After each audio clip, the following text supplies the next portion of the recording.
Katram skolas dibinātājam ir jārūpējas par savu ilgspējīgu un mērķtiecīgu izglītības attīstību katrā skolēnā.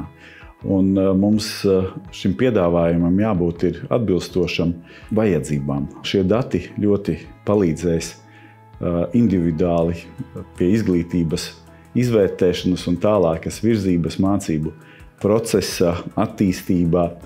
Un tas, protams, ka sekmēs arī tālāko gan valsts ekonomisko attīstību, gan valsts izaugsmi, jo katrs skolēns mums ir ļoti svarīgs.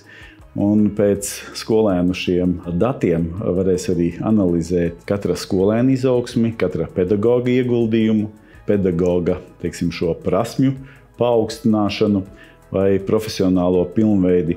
Šie dati, jebkurā gadījumā, ļoti sekmēs mūsu izglītības līmeni skolās un katrā skolēnā individuāli. Katra pašvaldība meklē, teiksim, to savu risinājumu analīzei un datu uzkrāšanai. Visās lielajās pilsētās izglītības pārvaldēs nav nemaz datu analītiķu. Palīdzība no valsts, kas rekomendētu, kā pareizi uzkrāt datus, kā analizēt, kā interpretēt.